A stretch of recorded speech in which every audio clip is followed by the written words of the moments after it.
Hey there, guys. It's Nick, the ASMR nerd, and welcome back to another episode of Relaxing Reviews. Now, today I'm looking at, yes, another mechanical keyboard, this time from a company called Aukey. Aukey. Now, that name might be familiar to you.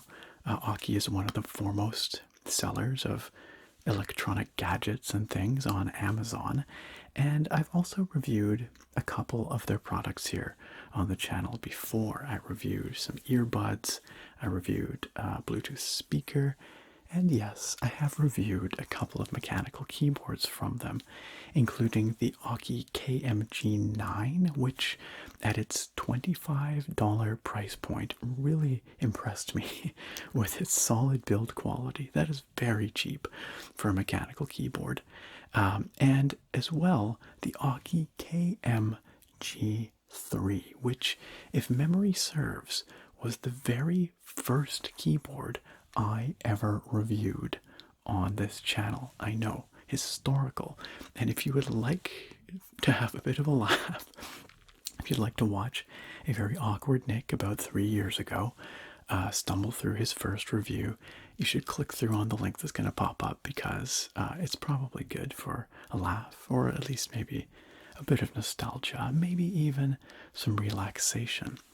But the KM-G3 was, at the time, a very prototypical kind of budget board. It was a full-size keyboard with RGB backlighting and Aukey blue switches, coming in at around $50. Today, we're looking at Aukey's KM-G12, which, wait for it, has a full-size layout, has RGB backlighting, has Aukey blue switches. Does this sound familiar? Yeah, it also comes in around the $50 price point. There is a link down in the video description, by the way, if you're curious to check that out on Amazon. But it does add at least one extra feature, that is edge lighting. Edge lighting. Edge lighting is another feature that has become fairly popular in the last year or so, year or two, we'll say, in the mechanical keyboard scene. So this is a budget-oriented, full-size keyboard with some nice-looking lighting and a fairly sharp-looking aesthetic as well that we're going to be taking a look at here today. The question for me is, how far has the budget segment come in the past 3 years since I started reviewing mechanical keyboards? Is the Aukey KM-G12 a significant upgrade over something like the KM-G3 at about the same price point 3 years ago? I'm very curious to find out. The question for you, however, is this keyboard good at all? Is it worth your money if you're on a tight budget, you want something with some RGB bling, you can't spend much more than $50? Is this worthy of your consideration? That is what I'm going to find out for you here today. And of course, Aukey very kindly sent over a KM-G12 for us to take a look at. So, without further ado, let's take a closer look at Aukey's KM-G12 mechanical keyboard. And here we have Aukey's KM-G12 in box. And as you can see, it's quite a far cry from the Aukey packaging of a couple of years ago. They used to have just plain brown cardboard, often with a stencil image of the product on the front. But long gone are those days. These days, I feel like Aukey is really trying to present their products in a more premium fashion. And that's pretty apparent here. Now, it is still very simple packaging that we have. It's just a plain matte black box with this redesigned Aukey logo on the front. I guess it's supposed to be like an A and a U, maybe, but it looks a bit more gamery, doesn't it? It looks like something you'd see from a more gaming-oriented company. So these are welcome additions. This is actually a really classy-looking package, in my opinion. Nothing along the front flap there. Nothing on the sides. Nothing on the spine here. And almost nothing on the back. There's a couple of little things. Very subtle design, though. We've got black writing on this. Well, it's really a dark gray cardboard, I guess. It's not quite black. So black writing on the dark gray cardboard. It says model KM-G12. And then it has Aukey's contact information and some certifications and a sticker with the SKU on it. And that's it. So this is very clearly not designed for retail. This isn't going to sit on a store shelf. This is direct from the internet, which makes sense given Aukey's business model. So, I should say this did come wrapped in plastic, like a shrink wrap, and the shrink wrap did have a sticker on it with a little bit of additional information, like a barcode and the model. But I don't think it said anything about switches or anything like that, so very little to see on the exterior. So let's check out the interior. Let's open this thing up. Presumably, we can just lift a flap or two here. Indeed we can.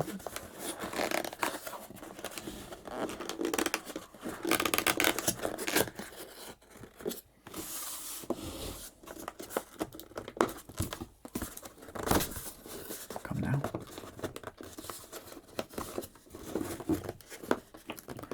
I swear getting into products is the most awkward part of unboxings. And where most channels just skip it. Cut right to the chase, show you opening the lid. I give you all the gory details. You get to see my struggle.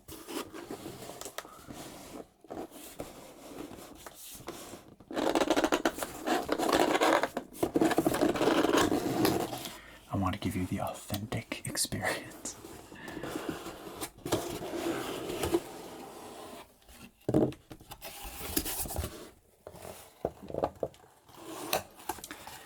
So, while the exterior may look a bit different than what we've seen from Aukey in past, the interior is decidedly more familiar.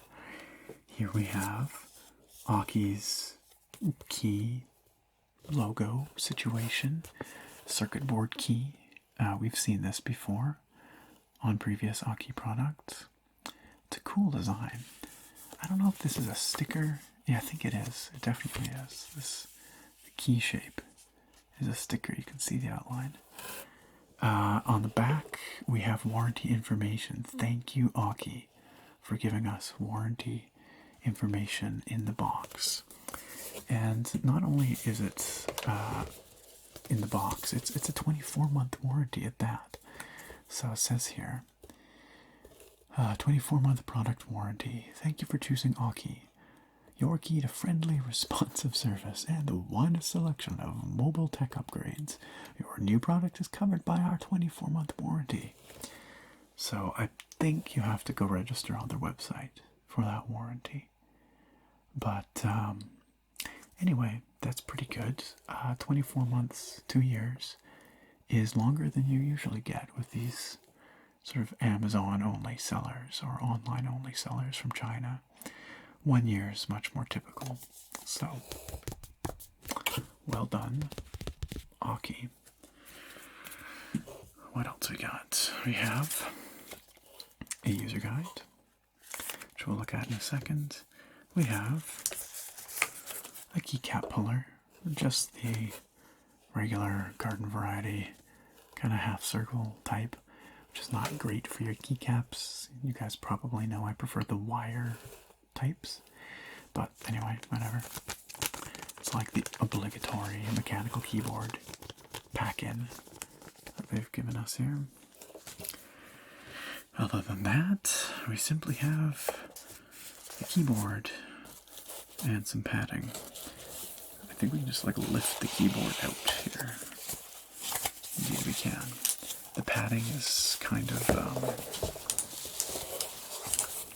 just slips off like this. But I reckon that will probably keep the keyboard well protected. You can hear, of course, those very clicky switches. And a non-detachable USB cable. Let's put this aside for a moment. Nothing else in the box.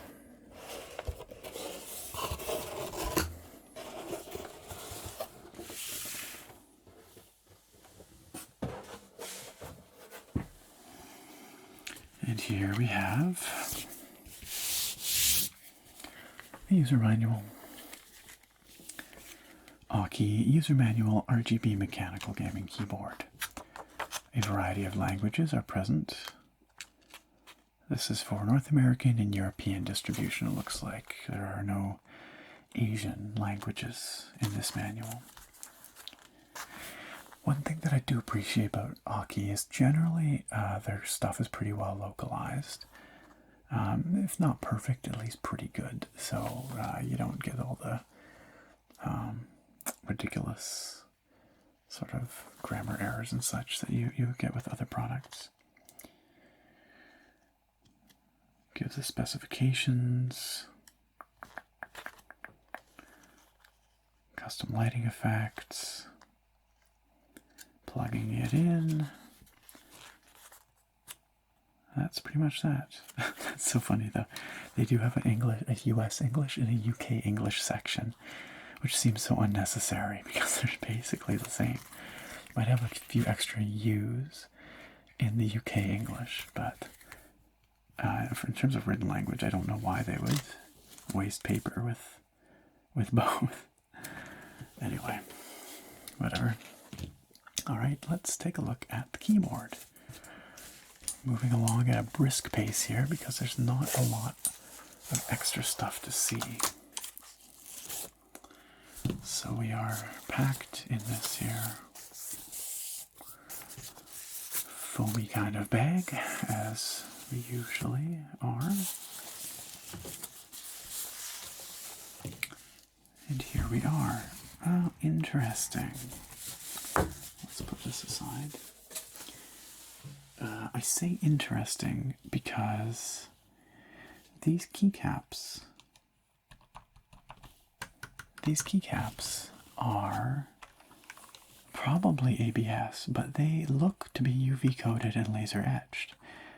I don't think they're double shot, but we will of course take a look at that in just a moment. But first, let's take the tour around the chassis. So this is obviously a full-size keyboard, as you can see. We have an aluminum alloy top plate, which looks very nice in this kind of space gray color, I would call it. It looks lightly textured, which means it should repel fingerprints pretty well. But as you can see, it is just a top plate, because as we come around the edges here, we have this very traditional, I'll call it, conventional, shiny beveled edge, which I think I've seen on, I don't know, 100 different budget keyboards out of China. It just seems to be the way they like to do it. But you get this nice sheen to it, which is good, but it does mean that it gets fingerprinty and scratchy very easily. The corners are rounded. We have exposed screws in each corner, which contributes to the sort of industrial design of the thing. They don't look bad, they're in black. the edges are actually metal as well. This material here is a band of what looks to be a black aluminum alloy. So actually this whole top portion, the top plate, as well as these edges are metal, which is nice. And then it looks like underneath that we have a band of plastic, which I believe is for the side lighting. Fairly certain. So we've got this band of plastic that looks like it runs 360 degrees around. So sort of translucent plastic. And then underneath that we have black ABS plastic that makes up the back side of the board. So let's flip it around here to look at the back side.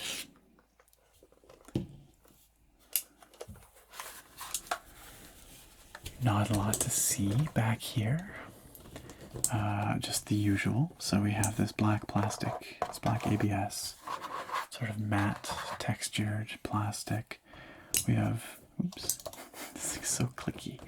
We have anti-skid feet, 1, 2, 3, 4, 5 of them.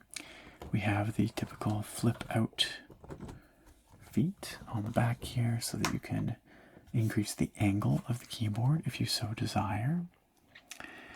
We have what I believe, as I've said before, and I believe are the case here, drain holes. This is so that if you spill liquid into your keyboard, it can drain out the bottom. I'm pretty sure that's what those are. I've seen them advertised as such on other keyboards.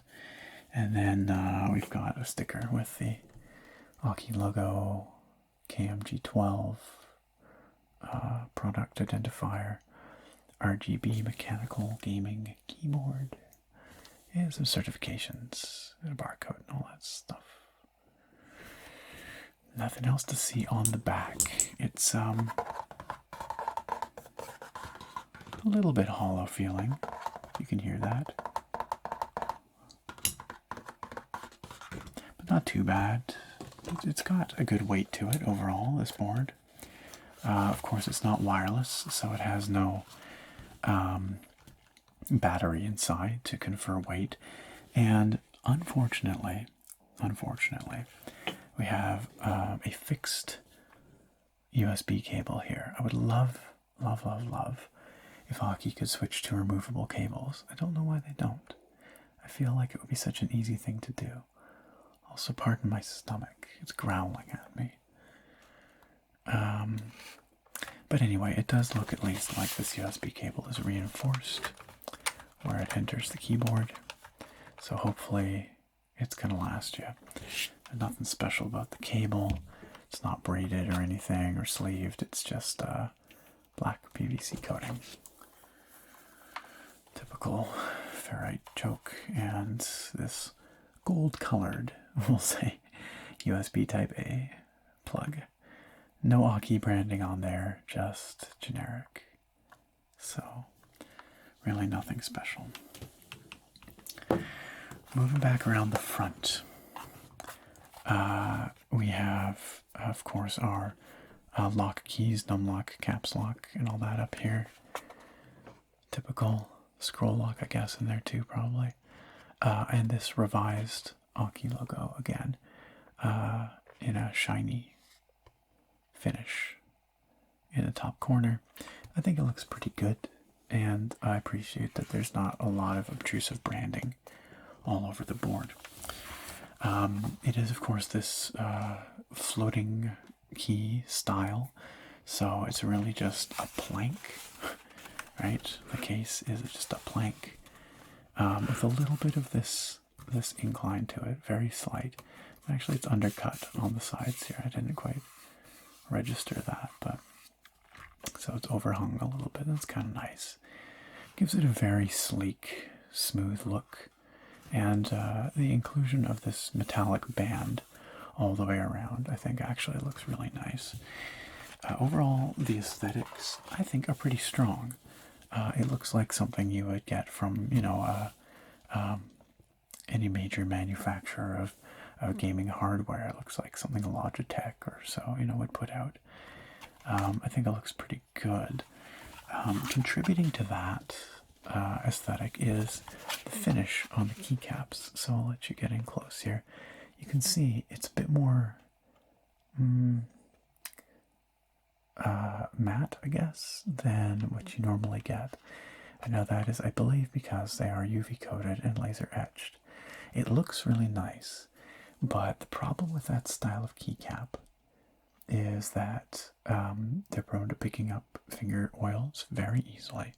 That coating is very prone to finger oils, as is, of course, and of course they're also susceptible to wear because it's just a coating. They're not a couple, they're not two fused pieces of plastic like a double shot cap. But I could be wrong. So let's take a look. Stomach, why? My stomach is so very grumbly right now. Let's pull this off. So, it certainly feels like this to me. And if we look on the inside, yes, you can tell this is not a double shot keycap. This is made from a single piece of plastic that has then been coated in black, and then the legends are laser etched into that coating. So the benefit is it looks really nice. It feels nice. It's got this nice smoothness, matte smoothness to it. And all of the secondary legends will also illuminate. Often with double shot keycaps, that's not the case. The secondary legends do not illuminate. They're just pad printed. So we also get these very nice sharp legends. Like the writing is very sharp, images very sharp. So, they look really good. And it is hard to fault Aukey for this choice. I've seen a number of other companies go this way, like Drivo does it this way, and others. But I do believe it impacts the longevity of these caps. On the upside, they are pretty thick. The plastic seems decent. A little bit of flex there, but not too bad at all. Looking at the switch, nothing surprising here. These are Cherry MX Blue clones, of course, hence the click. These are Aukey branded. I'm looking at it right there, and you can see just below the stem. Maybe you can read it, hopefully. There you go. It says Aukey right there. I bet they're probably Aukey's or something. Aukey's or Gatorons or something that have been rebranded with just a different top housing. The bottom housings are black, it looks like, and the tops are clear. And the clear top housings allow the surface mount LEDs on the PCB to shine through and look very nice, I'm sure. Or I hope. I guess I shouldn't say I'm sure. I don't know. This is not hot swappable as far as I know, so we're not going to attempt to yank these switches out. You get what you see. But what we will check very quickly is the status of the stabilized keys. Oof, that's rough. Very rattly. You can hear. That's a very rattly spacebar. Let's just pull off. Let's pull off the insert over here because it's a bit easy to get at, relatively. So we've got white cherry style stabilizers underneath, flanking the switch, and as far as I can see, there's not a hint of lubricant. No, those are some dry stabilizers. So, you could lube them yourselves easily enough, but I always do like to check, and it would be nice to see lubrication from the factory. because there are some other budget-oriented keyboard manufacturers that do in fact do that these days, and it's just it's a matter of attention to detail in the typing experience, you know. Anyway, let's give this one last test here, the flex test. Here we go. Oh, there's nothing. There's no flex. This is a very rigid board. Very nice. Okay, so that does feel well made, for sure, in terms of the flex situation, or lack thereof. Okay, my friends, well, we've taken a look at the board. Now it's time to get into looking at the lighting. That's what's up next. The lighting, and the software, and then the typing test before we reconvene here to chat about it a little more before I give you my final verdict. Let's carry on, shall we? And here we have the Aukey KM-G12 plugged in, looking very colorful indeed, but not especially bright. I have to say, the LEDs on this board, while nice and saturated and colorful, are not especially vivid and bright. It is one of the darker, dimmer backlights I have seen. It certainly does the job. You can read the keys, but it doesn't spill very much light out on across the back plate or out, you know, off the sides of the board. In a similar vein, the edge light, which runs 360 degrees around the edge, is also not very bright. You can see over on this side here that it's got, by default, a kind of rainbow pattern cycling through. It's got a couple other settings. We'll look at those in a moment. So in addition to the backlighting settings, which we'll take a look at in a second, the secondary function layer contains media controls and some basic Windows shortcuts. They are all underneath the F-row keys along the top here. No other surprises, really. It is a perfectly standard 104 key layout with no hidden tricks or anything up its sleeve. In terms of the backlighting controls, you can hold down function and press escape to turn them all off. The only thing that stays on is the LED indicator lights, which is for num lock. You can turn that on and off. Caps lock, you can turn that on and off. And scroll lock over there as well. You can turn that not on and off. I don't know. It's over there. I assume that's what it's for. Anyway. But we've got our other backlighting controls. So under function up and down, we have brightness. We are at max brightness right now. As you can see, the indicator lights flash when you reach the maximum or minimum setting on any of these controls. If we step down, we've got one level of brightness, 2, 3, 4, 5, 6, 7, and off. So 1, 2, 3, 4, 5, 6, 7 at maximum. There we go. The default backlighting when you plug it in is simply this rainbow wave, which we've seen on many keyboards before. There is a speed control on function left and right. I can slow it down a little bit. And we reach the minimum speed, which honestly doesn't seem very different from the maximum speed, to be totally honest.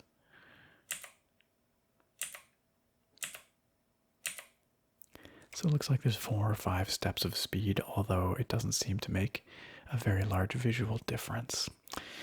Like many keyboards, it has a variety, a collection of other RGB backlight settings that are on board. So we'll hold down function and we hit print screen.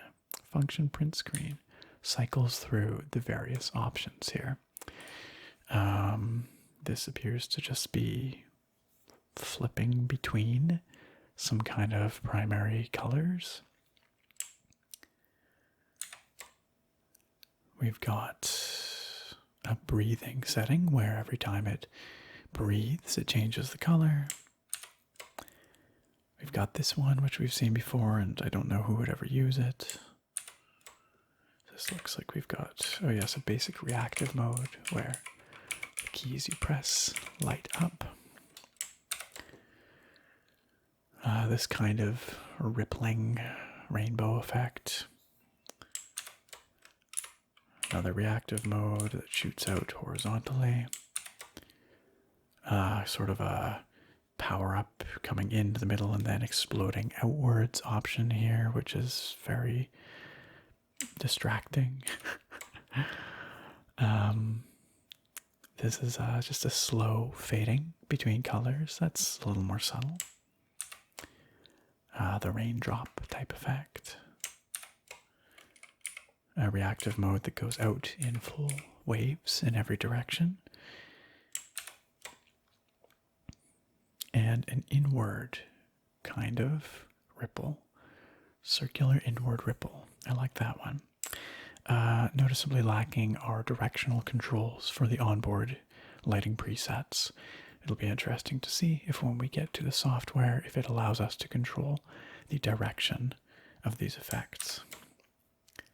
And we're back to the basic wave. So what was that? Maybe about a dozen settings or so? I wasn't counting, but probably something along those lines. Very typical for this kind of keyboard at this price point with the RGB backlighting. We do have, however, some other controls. We can change the color of, let's go to, I don't know, one that'll show it well. Sure, this one, maybe. You can change the color of the backlighting to be static. Nope, that's apparently not one that'll do it. Okay, well this one should. This is a reactive mode. There, you can see it's all one fixed color as opposed to rainbow now. Now it's fixed in a different color. Now it's fixed in yet a different color. If we switch back to one of our basic modes here, we can also hold function and delete for 3 seconds to reset everything. There we go. We're back to default settings now. Function insert actually affects the side lighting. So if you're looking over here on our side lighting camera, you can see that we now have this kind of solid breathing effect. We've also got this mode that kind of shoots lines of color around, like a solid color for a whole circuit rather than the rainbow ripple. Or we can turn it off, and that's that if you don't like side lighting and are no fun. But the default rainbow ripple is, I think, my favorite. Not a lot of options there, really. Can't adjust the direction, can't adjust the speed, can't adjust the brightness, and we only have those 3 settings and off. So pretty limited edge lighting control, but at least we've got something. Again, it'll be interesting to see if there's any control in software. Oh, I shouldn't say that, actually. I believe we do have the option. There is one more option here. This breathing effect, I think if we go function page up, maybe we can set it. Nope, I lied. I think that's all we can do. Oh, maybe that worked. Are we in a solid color now? We are. Okay, yes, you can. So you can control the color of the edge light on certain modes. We can cycle through colors like that. All right, well, that's not so bad. Still relatively limited in our control options, but not quite as bad as I thought it was. And then the final lighting control option we have here is presets. There are 5 profiles stored on board that you don't need software to access, and they function like we have seen on many other keyboards. If we hold function and press pause, we can cycle amongst the 5 profiles. They come preloaded with certain configurations, but you can change them by going function and pressing scroll lock. We are now in the programming mode for the lights. We've got our LED indicators flashing to show as much, and any keys you press will light up. If you press them again, they will cycle through various colors. Cycle enough, and they'll turn off again. So if you want to save that, you just go function scroll lock again. There you go. That's now saved in that preset slot. Function pause to cycle through again, and we'll get back to our custom preset. If you decided you don't like it, you just want to change it all back, function delete for 3 seconds. And ta-da, we're back to our default settings. We've wiped our onboard options. That is all there is to show with backlighting, at least onboard backlighting on Aukey's KM-G12. And there's no wireless functionality or anything like that, of course. I would like to remind you that if you are seeing any flicker, I don't think there's going to be much flicker in the overhead camera, but in the side lighting, the edge lighting inset, there's probably substantial flicker. That's just an artifact of the interaction between my camera shutter speed and the LED frequency. It's not visible in real life, so you don't have to worry about visible flicker. Okay. With that done, why don't we go take a look at the software and see how it expands our backlighting and key remapping options. And here we have Aukey's G-Aim software. This was readily available on Aukey's website. All I had to do was Google it, and it was easy to download, so you won't have a scavenger hunt for software like you do with some lesser established budget keyboard brands, which is nice. The interface appears to be pretty clean, if a little hard on the eyes. I'm not crazy about the black and yellow color scheme, but at least it's bold, high contrast, easy to read. I will say that a lot of the interface elements look a bit blurred, a bit pixelated, like these icons, for example. It looks like they were originally intended to be smaller, and then were scaled up using like a linear scaler or something. It looks a bit janky, but nonetheless, they are legible or viewable. You can see what they are. So anyway, a minor quibble, although it does make it look a little bit janky. The keyboard was immediately detected, so no problems there. And we have here a selection of our connected devices. This is apparently some kind of unified software interface where, you'll see any Aukey stuff you have plugged in that supports the software. We've also got some sort of centralized modules here, like macro editor at the software level. The G-Aim Ready and G-Aim Store buttons, which just take you to their website. G-Aim Ready presumably shows you devices that will use this software that are supported. G-Aim Store just gets you more Aukey stuff. And settings here, which shows you version information, language selection, of which there is English, and then a couple types of Chinese. That's it. And then the update button, which unfortunately just hangs on connecting to server. It seems like it doesn't work. It doesn't actually update, which is disappointing, but not a deal breaker. If we go back to home here, we can take a quick look at the macro editor, which is clean and basic. It does everything you expect it to do. We can create a macro over here. Let's call it macro 1. Okay, there's macro 1. We can start recording. Anything we press gets added to the list. We can stop recording. If we want to edit it, we can right-click any of them, choose to insert delay or other functions like mouse clicks and such, which is nice. You can delete individual items, or you can delete the whole macro if you so choose. You also have a few options over here. You can choose to record the delay as you record your macro.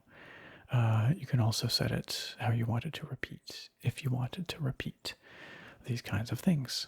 Pretty basic, but that's about what we would expect, so that's good. Let's dive into the keyboard specific settings here.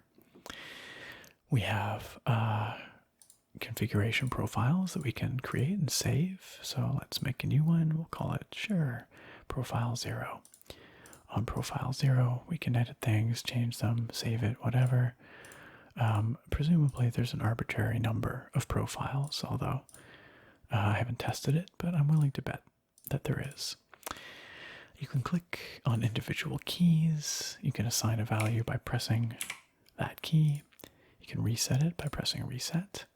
You can also assign those macros that we were looking at earlier, or a list of other functions, including media controls and basic Windows navigation controls.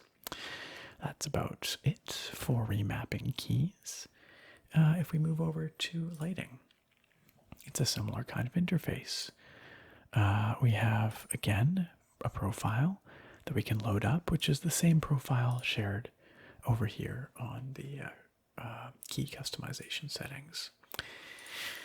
Looks like we've got quite a few options here for our lighting settings, but I think they're everything that we've already seen with the onboard settings.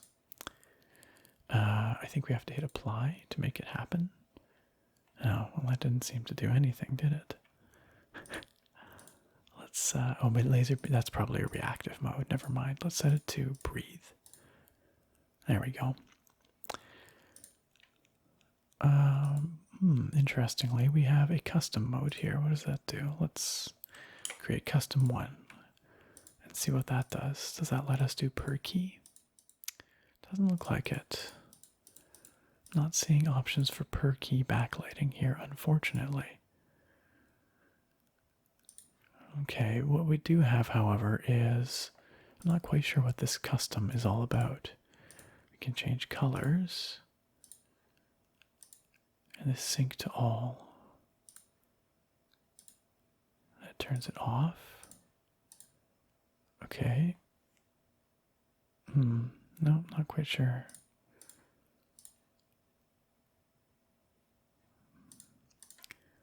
Let's go to static, and then static here, and set it to red. That doesn't appear to have done anything. The apply button does not appear to be applying in that case. Confusing. Honestly, I'm not quite sure what this sync to all option or custom option does, but it does appear that there's no per key option in software, which is strange. There's arbitrary color control.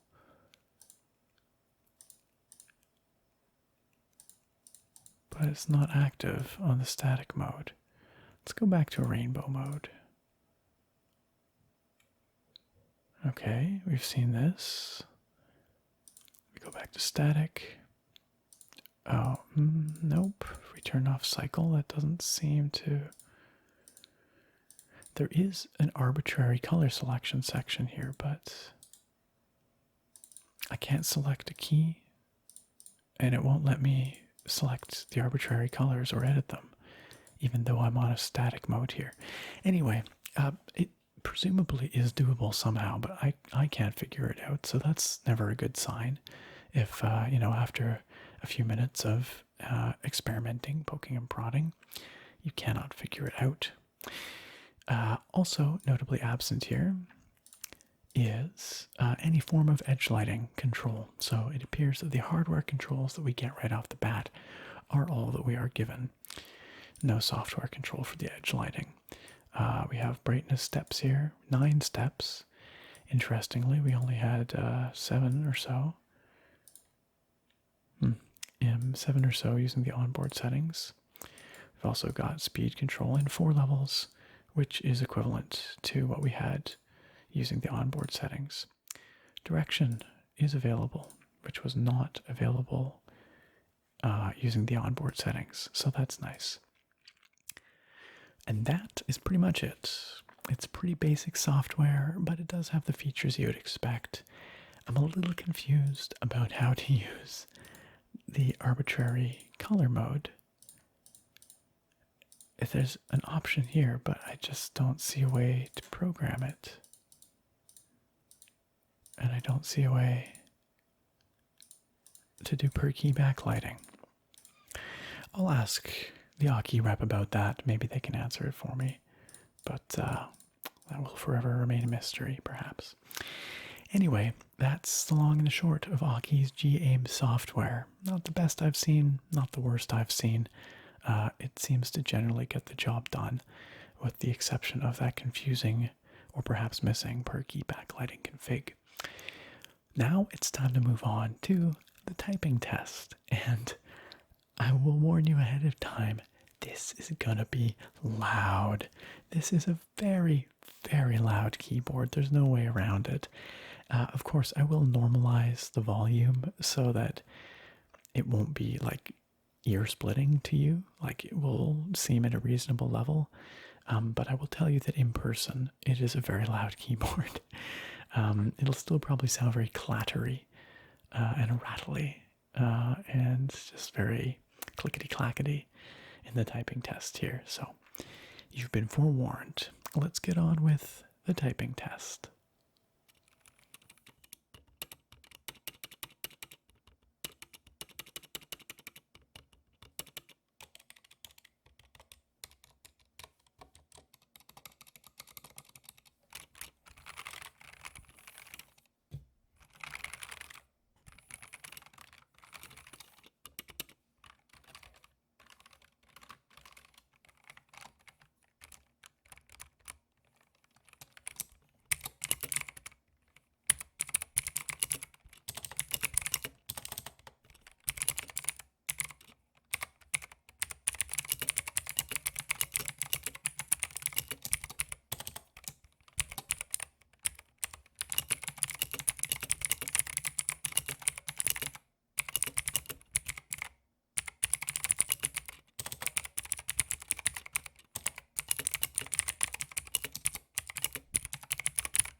Well, all right, my friends, you've seen it all. You've had a chance to watch the unboxing. We had a chance to look at the backlighting and the edge lighting. We looked at the software for the Aukey KM-G12, and we took it for a typing test. So here is where I run down the things I really liked, the pros, and the things I maybe didn't like so much, the cons of Aukey's KM-G12.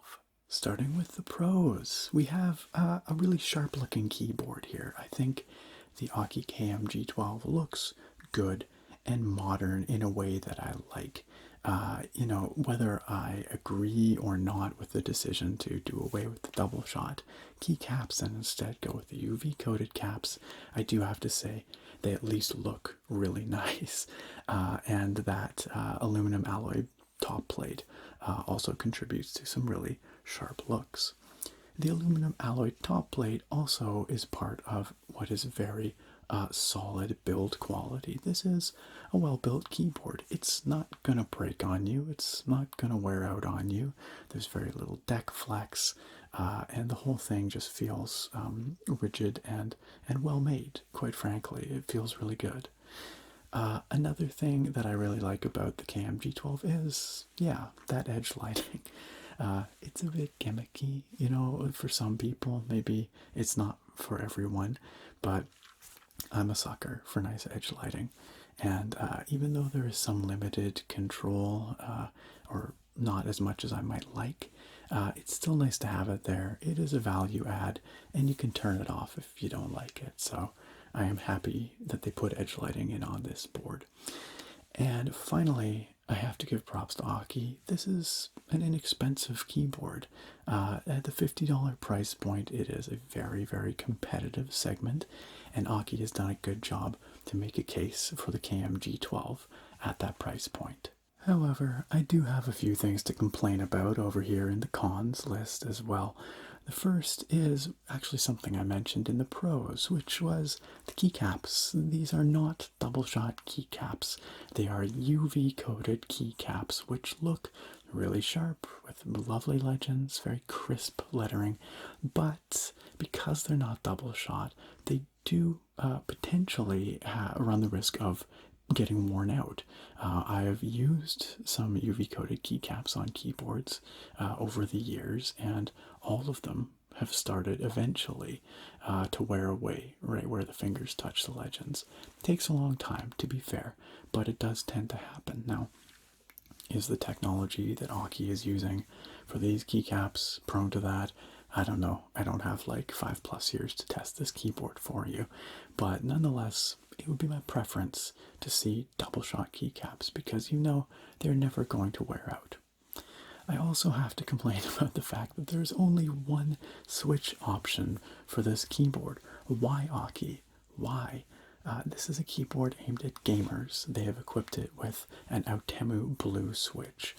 Now, Autemu blue switches are fine from a quality perspective. They're not amazing, but they're fine. But they're certainly not the best choice for most gamers. They're a very clicky switch with a higher actuation force. If this is aimed towards a gamer audience, it would really behoove Aukey to offer it with both linear red type switches and tactile brown type switches as well. It would really expand the audience, and I personally just am not a big fan of Autemu browns, or pardon me, Autemu blues. I do like Autemu browns, so it's just disappointing that they only offer it with the one switch type, and that carries on to the usage and typing experience as well, because this is an extremely loud keyboard. There's no two ways about it. You cannot make this a quiet board. Autemu blues are very loud switches with a clickety-clack and a bit of a rattle going on. And pair that with a very stiff aluminum top plate and just a very rigid bodied keyboard on the whole, and baby, you've got a lot of noise going on. This is the kind of keyboard that spouses will hate, coworkers will hate. Basically, everyone will complain about when you're typing on it. Now, maybe you like the clickety-clack, maybe you are a fan of noisy keyboards, and maybe you are in a living or working arrangement where that's fine, not an issue for you, in which case I guess this is not a problem. But for the rest of us, having an extremely loud keyboard is a bit of a detriment. And the final thing that I have to complain about in the cons here is that the backlighting is a wee bit dim compared to most keyboards I've reviewed. It is colorful, the colors are reasonably saturated, but it just doesn't get all that bright. It doesn't throw off a lot of light. It's bright enough, of course, to see what's happening. You know, you can read the legends, no problem, but neither the edge lighting nor the backlighting really casts that much light out onto your desk or into your room.